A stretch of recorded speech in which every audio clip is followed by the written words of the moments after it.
If a man cannot manage his own household, how can he manage the household of God, right? And so one of the things that caused, I know, me to believe is that the way that you become increasingly skilled and you become qualified for leadership is through the leadership of your own family. Hi, welcome to Jeremy Pryor's podcast, or what I like to call Jeremy Pryor Unfiltered.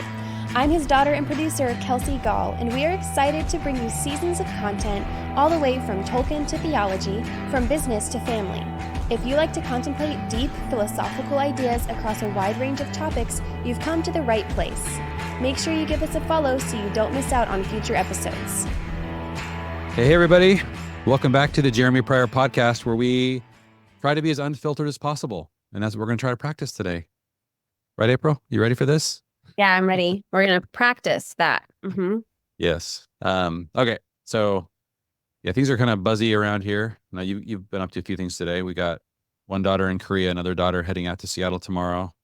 Mm-hmm. Yeah. Oof. Yeah. Our kids. Our kids don't fly the nest because our kids aren't birds, but they're like boomerangs, and they go out and they go really far, and then they wham and come back in. That's a good way to say it. Yeah. They're boomerangs. That's right. Yes. That's the kind of parenting or family we're building, I think. Yeah. And we go visit them. So that's part of it. We're going to be in Seattle with Kyra and in Korea with Sydney. We can't wait.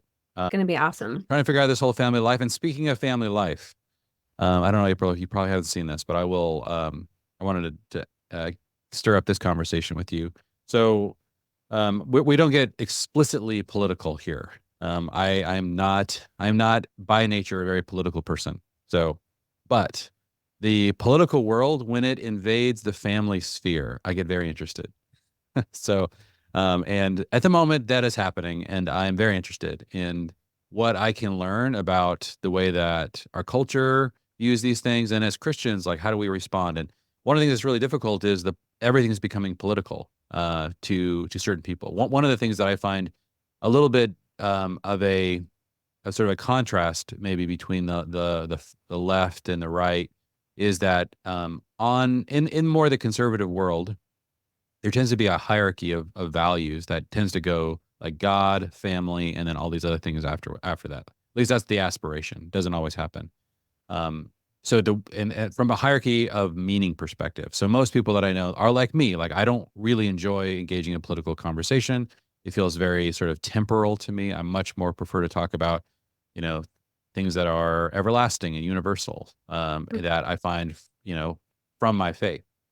However, I think that what has happened is if you get rid of faith in God and you get rid of family, then oftentimes the thing you find most meaningful in life is the political world. And this really creates an asymmetrical battle between those of us who don't really want to think much about politics and want really boring leaders who do a really good job of leading so that I can get on building, my family, seeking first the kingdom of God, and having the freedom to build businesses and things like that. So I don't enjoy getting involved in these conversations. But I think that if you have millions of people in a country that are trying to find their meaning through political action, through trying to force their vision of justice or things like that, and they're passing laws that are increasingly restrictive of freedom or engineering society to move in the direction of meaning they find most meaningful, which oftentimes involves a very powerful state, then it does start to encroach and weaken the family, weaken our ability to practice our faith.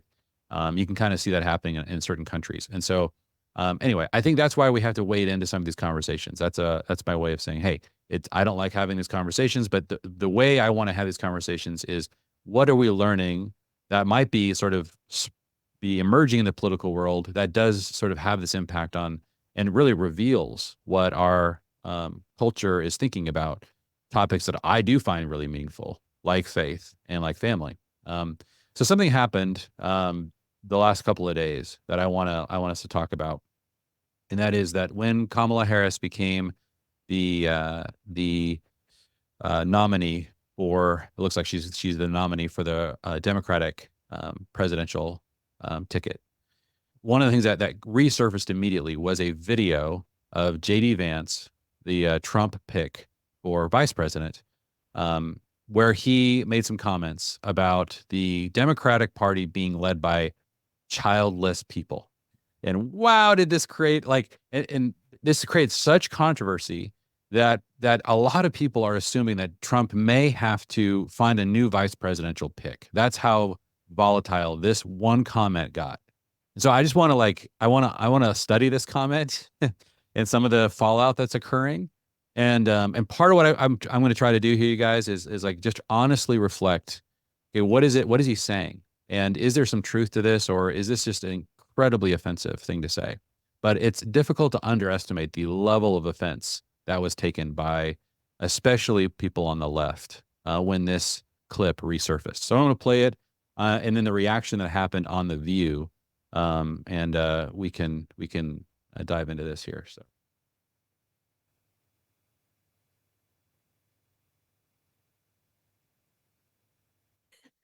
Okay, here we go. Just a few weeks ago, a lot of Democrats were feeling a little out of sorts about what was going to happen in November, but Vice President Harris continues to build excitement about her presidential campaign, where she's laying out exactly what's at stake. Take a look.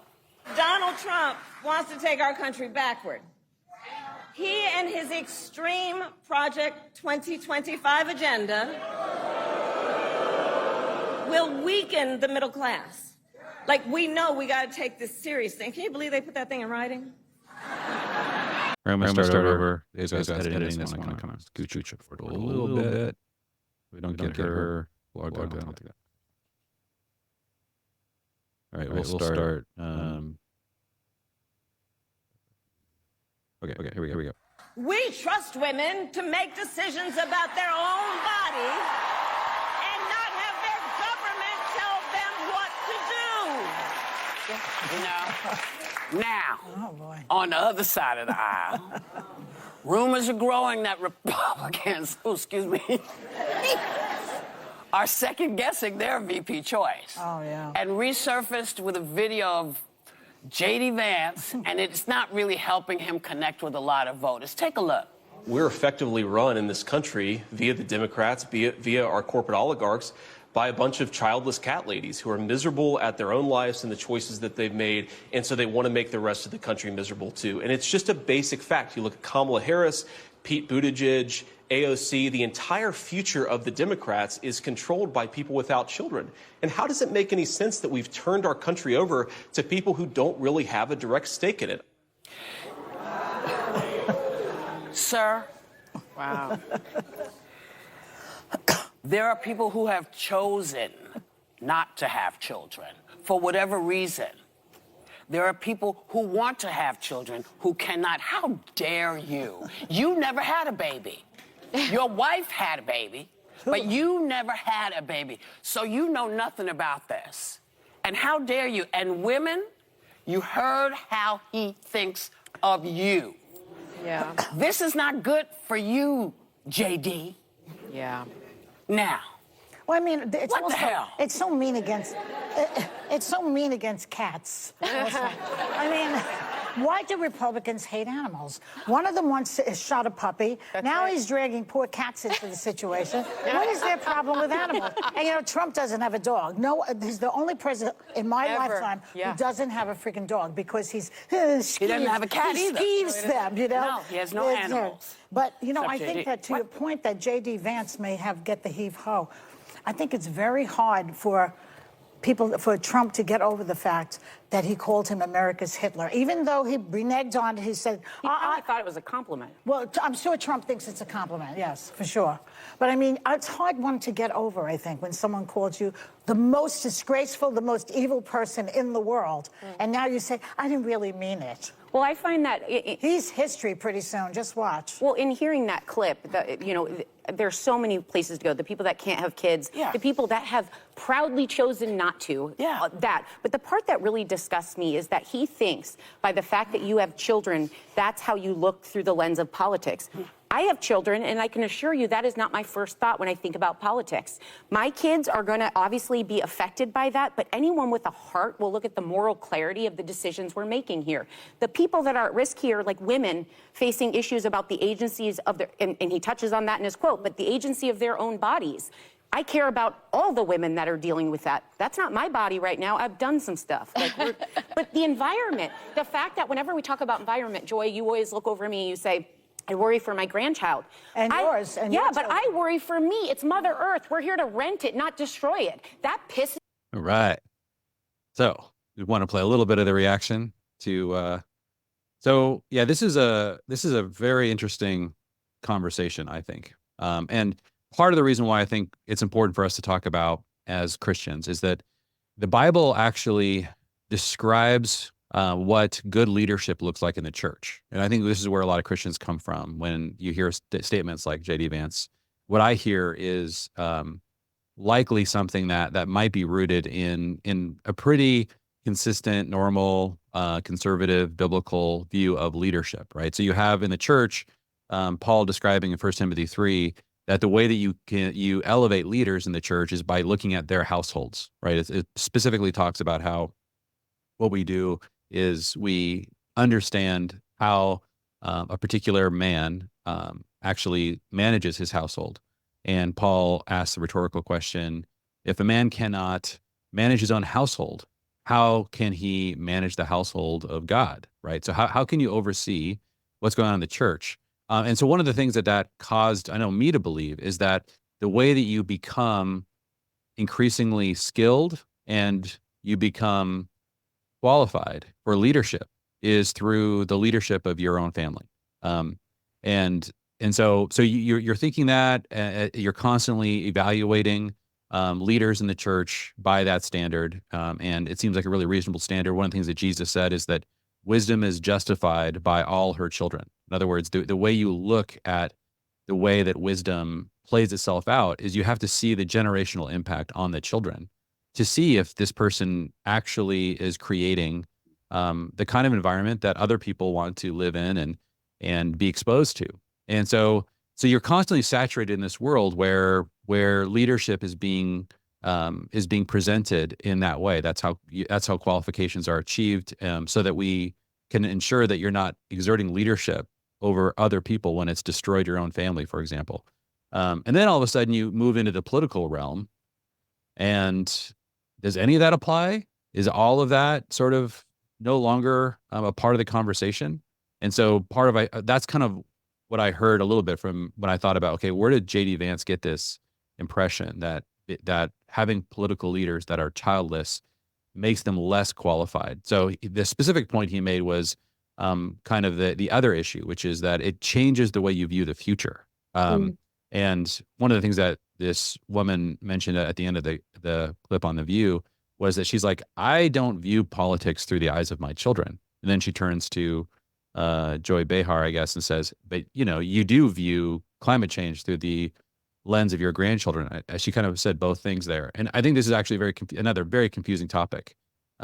So the two parts of this that I'm really trying to understand is, are you becoming increasingly qualified for leadership by leading your own family? Is that an appropriate way to think about leadership, both in the church, but does it go beyond that also into the way that we think about public leadership in the government?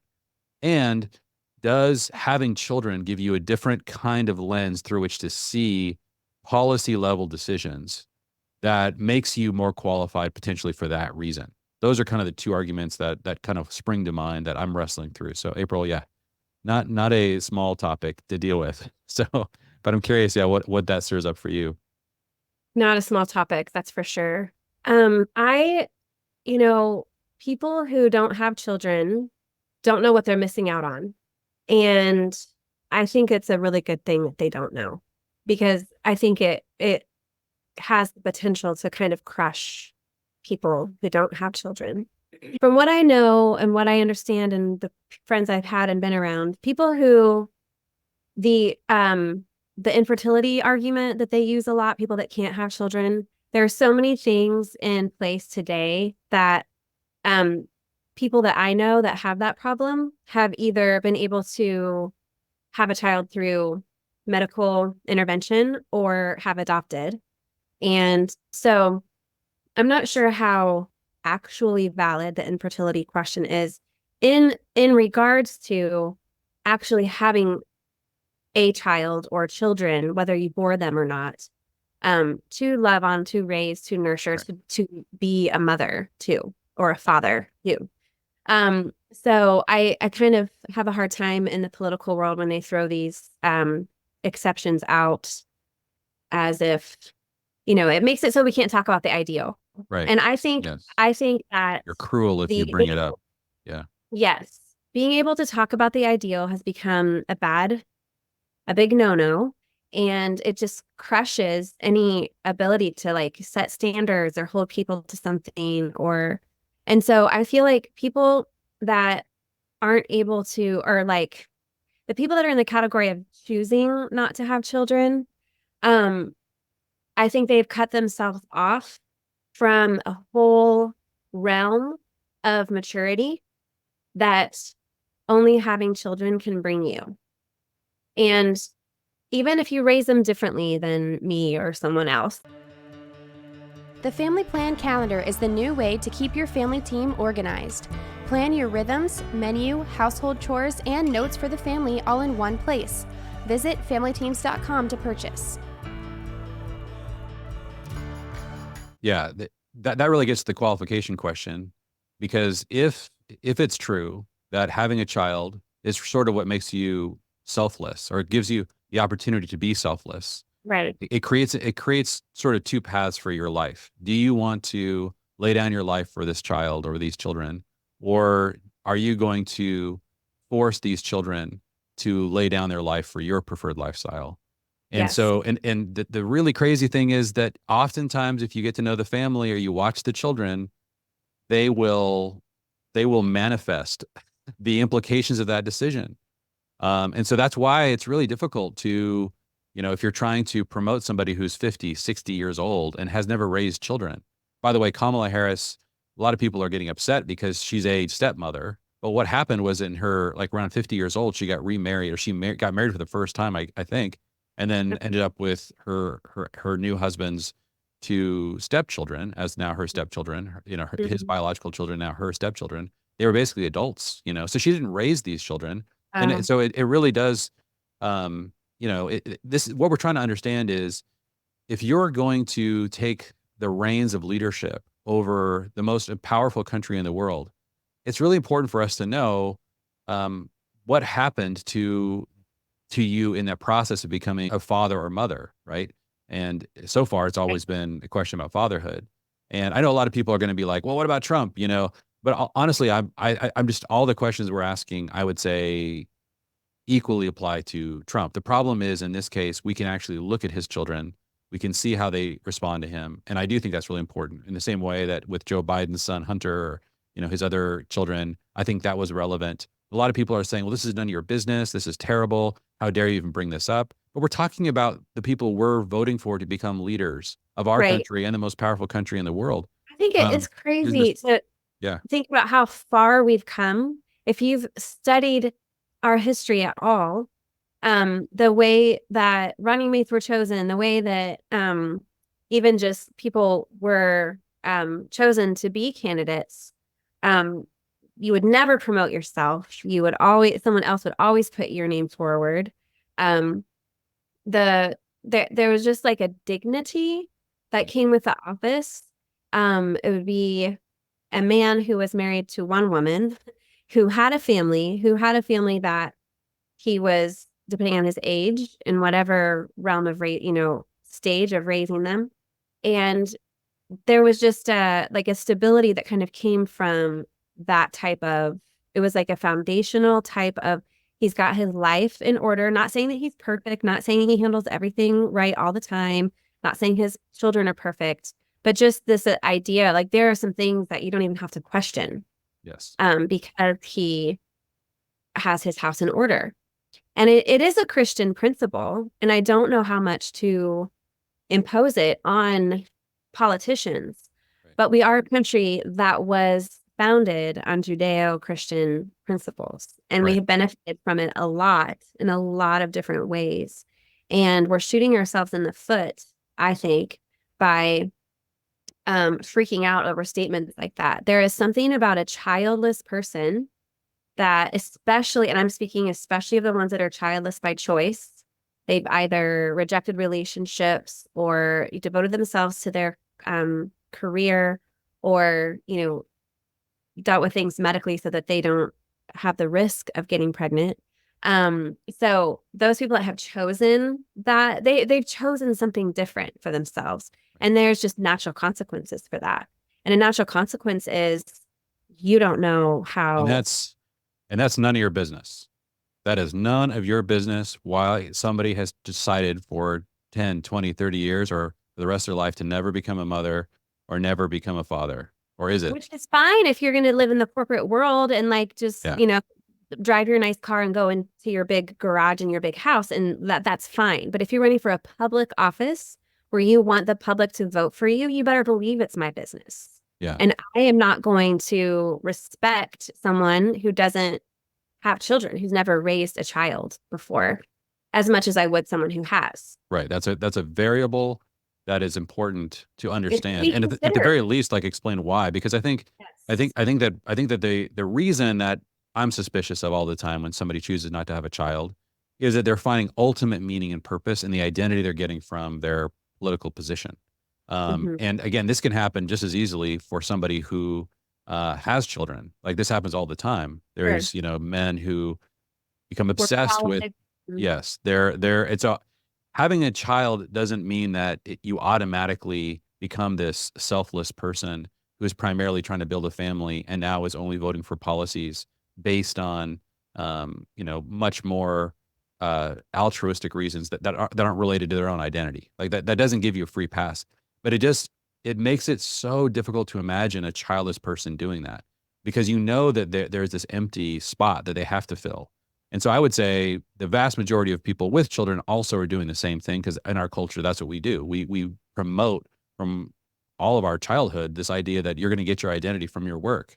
And so, but every once in a while, I'll notice somebody in the political world that looks like they might be they might already have a very solid identity within themselves, and they actually are trying to serve the country through taking very difficult stances that they think are in the best interest of the long-term future. It is so rare to sense that in the political realm. And so I think part of what we've done is we've just sort of capitulated to, we're just going to be ruled over by people who are egomaniacs, who are trying to get whatever sort of some kind of bottomless hole in their heart filled through trying to fight for the top position. Because if anything's going to finally tell them that they're an amazing person and they're an achiever, it's going to be becoming president of the United States. Maybe that will silence that, that inner voice. So I just assume and we've known this, by the way, that when people do basic personality tests on people that are in the highest level positions,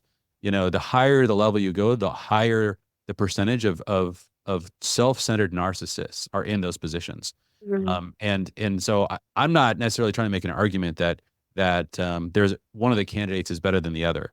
We can get into, Trump and all of the issues that he exhibits. The thing that I'm trying to understand, again, I'm not primarily trying to make a political argument. I think that this video could stand, for years as a conversation around how do we handle the political arena when we start to ask family level questions of the candidates. And I've never heard this particular question be asked, because I don't think that it's very normal in the modern era to have childless people running for top office. Right. And so this is the new question that I think needs to be explored. And I think that the left is incredibly offended by this. And one of the questions that's being asked, the level of offense, is part of what's happening, that one party is becoming the party that's sort of anti-child and anti-family. And I don't like that idea, because I think that what we need is a robust left and right that are both principled in the way that they're approaching. But I think both are devolving into a baser version. And one of the elements that seems to be happening is that there's hey, if you want to care about family, when he says this about cat ladies, and I mean, that's a pretty offensive way to put it, but I also feel that one of the things that's occurred just demographically is that we've never seen this level of childlessness before. Yeah. It's becoming such an epidemic. There's a recent book that was written about the epidemic of unplanned childlessness, which means that 90% of women want to be mothers. Like they want to, at some point in their life, give birth to a child. And of those, and so the idea that you're choosing not to have a child is still a fairly rare thing. A lot of people choose not to have a child when they're 20, but to get to the time that you're 50 and to say, yeah, I never wanted to have a child, that number is actually less than 10%. And of those people, there is this enormous number of people that thought that they were going to have children, right? The statistic that this guy in his book described, can't remember his name, but he said that if you get to 30 years old and you want to have a child, you have a less than 50% chance of ever having a child if you start to try to find a mate and have a child, because so much infertility is that oftentimes fertility, for women peaks at like 17, 18 years old. So if you wait till you're 30 or you wait till you're 30 to start looking for a mate, you find somebody at 34, 35, the chance that you're going to struggle with infertility is so high at that point. And so, yeah, this is a huge problem in our society. Need a blueprint to revise your family to be a multi-generational team on mission? The book Family Revision by Jeremy Pryor is the book that summarizes all the big picture ideas you hear on this podcast. Available on Amazon or familyteams.com. I think that I want to say something about the idea of like they were saying about like, I consider my children or my grandchildren when I think about political decisions. I remember when you and I were probably teenagers when the song came out. I think it's Stevie Wonder, who I believe the children are the future. Oh yeah, was that Whitney Houston? That was a woman who sang that. Oh, it was? Okay. Yeah. Yeah. So that song, I remember seeing it in one day, like the words kind of hitting my brain and thinking like, children are the future? What does that mean? Like kids are annoying. Little kids are little kids. Like I could not comprehend the idea that little kids grow up and become the adults of tomorrow, that I was growing up and I was going to become an adult of tomorrow because I was a cool teenager and I knew everything. But there's a certain amount of not being able to understand something until you've experienced it. Yeah. And allowing yourself to fully immersively experience something. There has to be a certain level of teachability. And along with teachability comes like humility. And so if you're in a situation where you are, trying to always like one up somebody or trying to promote yourself or trying to like scramble to the top and like you don't really matter what relationships suffer along the way, then it's going to be hard for you to fully experience these different things that I would say are more of a natural progression. I would say they're a God-designed progression of growing up, getting married, having children, those things that he set up for us to like have purpose and to have meaning in our life and to have an idea of what like the future and a self-sacrifice so that these people can thrive. So those things are hard to imagine if you haven't gone through it. And if you're not like have a certain amount of humility or willingness to learn or experience something you've never experienced before, which means you have to admit that you don't know things and admit that you maybe made a mistake and now you'd like to correct that mistake. That all, I think when I hear them saying things so like getting so angry about it, it's like they're trying so hard to defend the decision that if maybe they were like quiet by themselves in a room where no one could hear them, they might actually being able to say, I regret my decisions. I'm regretting something right now. But I'm going to mask my regret with anger and lash out. Well, and a huge percentage, I think, of women who are childless at that age have also, I don't know what percentage, of course, because it's very private, but so many of them, I think, have experienced an abortion. And so this, I think, turns you into a political activist for life for many people. Because imagine how you can't say that. Like you can't turn around. Imagine being like, let's say you're 32 years old and you find that you're pregnant, you decide to have an abortion. You don't have a husband. And so now you've done that. You've sort of gone through that very traumatic experience of aborting a baby.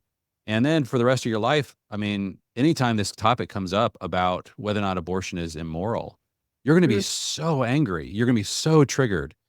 It's my body, because to even consider for a moment that maybe I was wrong, or maybe abortion is murder. Wait a minute. That would make me a murderer. I mean, Right. who could do Right. that to themselves like that?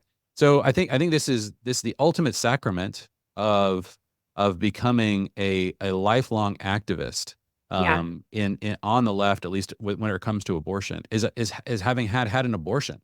Yeah. So I think that's that on one side is, and then the other thing you're describing, April, like the idea of when you're having a child, you become, it's sort of God's, so fatherhood and motherhood is God's curriculum for turning us into servant leaders. Yes. And this is a very difficult process to go through, to decide that you're going to lay down your life for others, right? This is the essence of the gospel. And I think there's a couple of pathways to that. There's a single person's pathway to that, and there's a married person's pathway to that. I think the vast majority of people take the married person's pathway, which is to have children and then to learn by getting up at 3 a.m. with your screaming, infant, or, constantly thinking and having to balance or face the fact that, oh my gosh, if I put my needs ahead of this child, they're going to be hurt.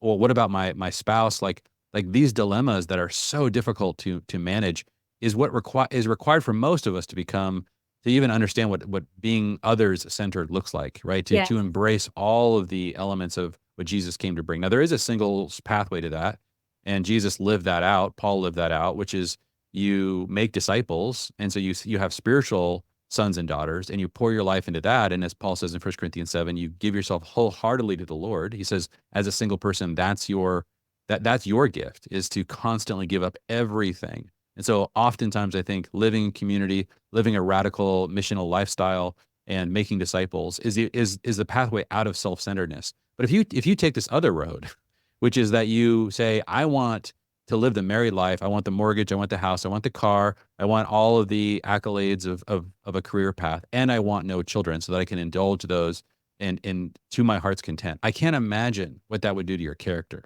Like that, Yeah. that pathway. I mean, I'm not saying that it corrupts 100% of the people. It would completely have corrupted me. Yeah. And I think that for most people, I don't know how you'd ever recover from that. You would become so self-centered, so self-referential about all issues. And by the way, when we talk about this topic of like, are there any real political leaders who are thinking about their grandchildren when they're making decisions? There is one issue to me that above every other issue proves whether or not you are thinking about yourself and your generation and what's best for you or your grandchildren. And that has to do with the national debt. And that's the one issue that every single economist is saying will destroy this country. I've not heard a single economist that's worth anything say like, okay, $35 trillion like the best we could ever do is pay back 2 or 3 trillion. Like our grandchildren are going to suffer. We are in the best of times. What this generation does is it takes money away from their grandchildren when things are good, not just during COVID when things are bad. Like during the best years, like there's not political will in Washington to take any hits for future generations. That does not exist. And to me, that says everyone is in on it. Everyone is pillaging the treasury to get whatever they can get for their generation, for their political future, because the children that will be hurt by these policies don't vote. And because they don't vote, they don't get a voice. And the only way that you can give those children a voice is if there are grandparents who are thinking about their grandchildren, who are saying, look, I'm willing to take this hit. So I don't think this is particularly left or right. I don't see anyone with the political will to think through this properly. I wish that were what was stated, though, at The View. What that woman said, when she basically says, of course, I'm going to see all political issues through my perspective. I'm not going to see it through my kids. That is disastrous. Like you need to live and exist to serve future generations. Yes. So I think that we can say this stuff out loud and just admit that, yeah, we're all going to pillage the country to get whatever resources and whatever things we can get. And that's why I anything that people say about climate change, and then for her to turn around to the next second and say, of course, what we're doing about climate change is really our compassion for our grandchildren while we're driving them into debt every single day. No, there's an actual issue on the table that everyone can look at and know if you actually care about your grandchildren. We all are confused about how exactly to handle the topic of climate change, but there's a huge incentive on the left to make a big deal out of it because it gives them leverage to do what they want in their generation. So there's a power play we know exists in that issue that doesn't exist on the debt issue. That really, I think, unmasks the reality that these people do not care about their children and grandchildren's future. Like, we're not making decisions along those lines. We've all collectively agreed to not do that. It's very this was so disturbing. short-sighted. Yeah. It's very short-sighted, and I feel like I'm actually surprised at this kind of behavior from this age group, the older ladies, like Yeah. 50s, 60s, because it makes sense to me. I've noticed a lot in like the Gen Z, even some millennial, where it's really hard for them to think long term. It's because they want like the satisfaction now. The delayed gratification is a very hard thing. It's a very hard thing for young children, but then it's become a hard thing for young adults even to have a delayed gratification.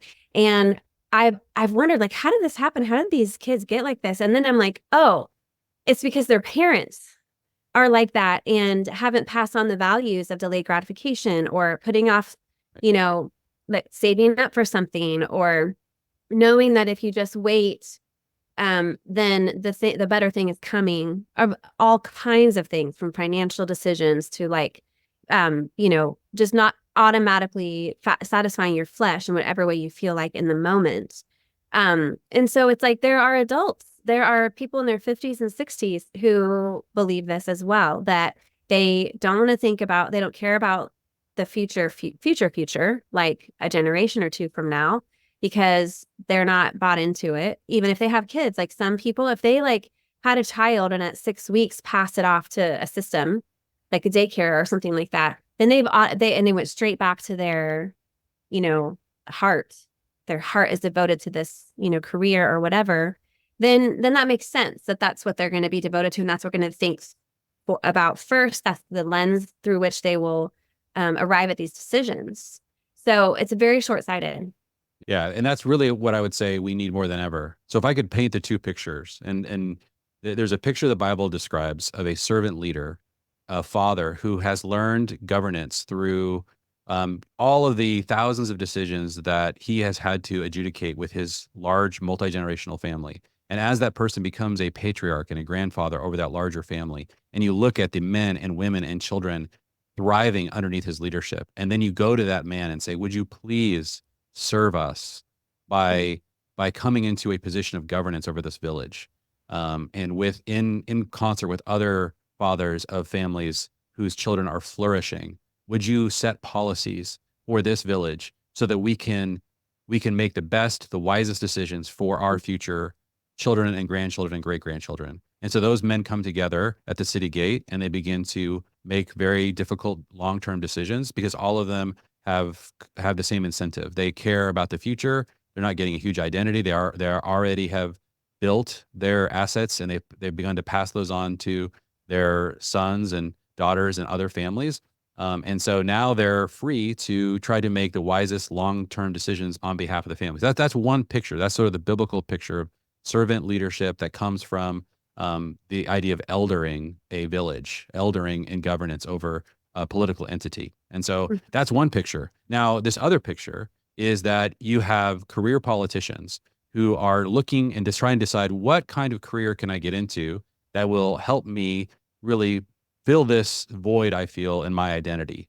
Can I be successful in the sports arena? Can I be successful in the business world? Oh, it looks like I could convince people really well of things. So maybe I can become somebody who could run for office in politics.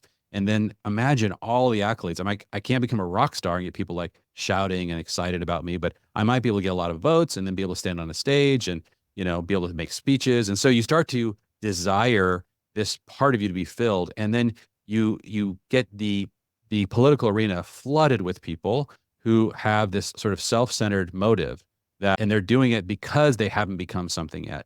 Like, that's what's happened. And this is so difficult for us because we desperately need, and this is why when I'm writing this book, The Ruling Household, part of what it describes is when ruling really begins, which is this process of the fivefold mission of the family. And it goes fruitful, multiply, fill, subdue, and rule. So you don't rule until you've been fruitful, which is have children. You don't rule until you've multiplied, which is to have grandchildren. You don't rule until you can fill, right? Which is to begin to see all of the implications of your growing family and what it's doing in a particular region.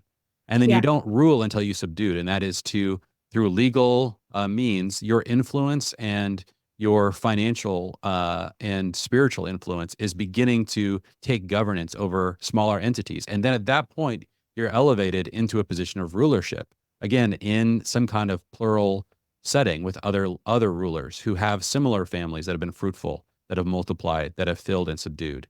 That was what God created originally. And so we need to understand the ideal because it helps us understand how far we've come from that ideal. And so when you hear these kinds of messages, and when I listen to JD Vance and his concerns, I don't know what was in his heart. I don't know why he said the thing about a childless party ruling. But I wanted to sort of articulate, there is sort of a biblical argument here for why that's not ideal. Why having childless people in increasing positions of rulership is not great. It doesn't mean the other party that have children aren't doing the same thing. It just means that, man, that's how far we've come. We can't even see the disadvantage that creates. Yes. Cool. Well, thank you. Thank you guys for listening. This is such a touchy topic. In fact, right as we were getting online, I got an email from a major media publication that asked me to write on this topic. And I was like, oh, I'm just about to talk about this on the podcast. Oh, wow. So I might be writing an essay, trying to just to crystallize some thoughts around this topic. Because I do think it really touches the family team's world and the biblical idea of family very closely. And so I think it's worth wading into, not as a political partisan, but as a matter of principle. Well, what is our theology when it comes to family and leadership? So I wanted to spend some time teasing that out. So thank you guys for listening, and thanks, April, for wading into these waters with me. Thank you for listening to Jeremy Pryor's podcast. Make sure you hit that follow button so you don't miss out on any future content. Follow Jeremy on Twitter and Instagram, as well as his Substack blog, all linked in the description. See you next time.